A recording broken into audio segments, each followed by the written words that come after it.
Well, also joining me now from Manchester is Darren Caplan. He is the Chief Executive of the Railway Industry Association. Good afternoon to you. Good afternoon, Julia. Thanks so much for joining us. What do you expect the Prime Minister is going to say, if and when he says anything, possibly, we think, tomorrow in his speech to conference? Well, we don't know. I mean, I've been here for a couple of days now. I've been to lots of events, talked to lots of politicians and stakeholders and journalists, and no one actually knows what's going to happen. It's pure chaos up here in Manchester when it comes to HS2 and rail policy making. And some say the scheme's going to be scrapped, the phase 2 is going to be scrapped between Birmingham and Manchester and money allocated elsewhere. And other people say number 10 hasn't made a decision. And I think it would be quite extraordinary for the Prime Minister to come to Manchester and make this announcement that really massively affects Manchester. So at the moment it's chaos, but it is really affecting people around the country. It's affecting our suppliers who build the railways. It's affecting those communities who are affected by it. So it's a bit unfair for the Prime Minister to say he just has to make an announcement or he has to delay it for when he's ready. He doesn't want to make it for the TV studios. He needs to say something now to give certainty to people who are really affected by this. Why are we so bad in this country at building big projects like railways? We put that to politicians, we're putting it to other guests, putting it to our audience. You work in the railway industry. What are we doing wrong?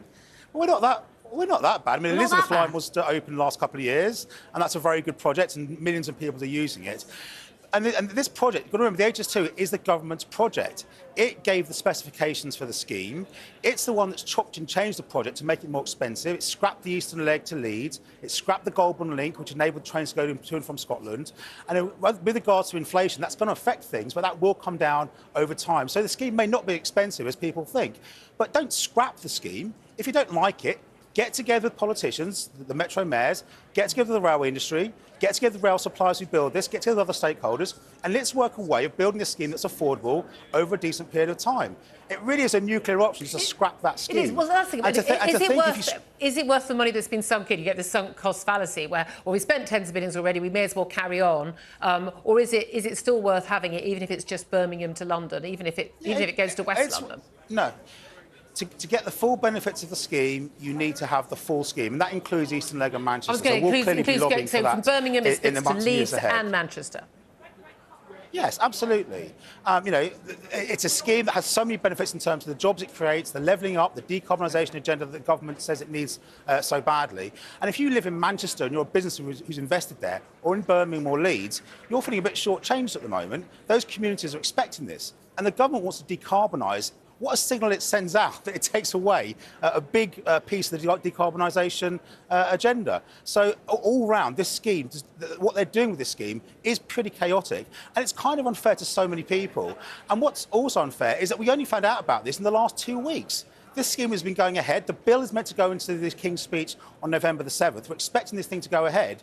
2 weeks out from the Conservative Party conference, we get a leak, and now we're getting this chaos and speculation. The government and the Prime Minister's got to say what it's going to say, and we would say push on with the scheme, work with the industry, work with politicians, and let's make it affordable to get all the benefits we can get. How do we make it affordable? How do we make it affordable? How do we push on with the industry? Because I would say, if it's really needed, if it's really going to make a difference, then private companies will want to invest and they'll put money into it. It won't all fall on the taxpayer. What do you say to that? Well, it's not just a cost. When you build these schemes, you're employing hundreds of thousands of people, or hundreds of people involved in it. The rail industry employs 700,000 people. It supports £43 billion in GVA. £14 billion of tax revenue comes in through industry. And every pound you invest in rail, you generate £2.50 in the wider economy. So you mustn't just see it as a cost that's unaffordable. You've got to see it in terms of all the benefits it brings in terms of the economy, the benefits it brings to those communities. And frankly, if you're an overseas investor and you're thinking about investing in the UK, and you look at what we're doing with HS2, you're going to be pretty disappointed and think, where should I put my money in future? So this is more than just a domestic UK rail scheme. This is a really big signal we send out if we scrap the scheme. So again, let's get together, let's make it affordable, and let's make it happen for the benefit of the people of the UK. Great. Well, great to talk to you. Very passionate about it. We'd love to see a bit more passion in the Cabinet about it, perhaps. Darren Caplan, thank you very much. Chief Executive of the Railway Industry Association. Thank you.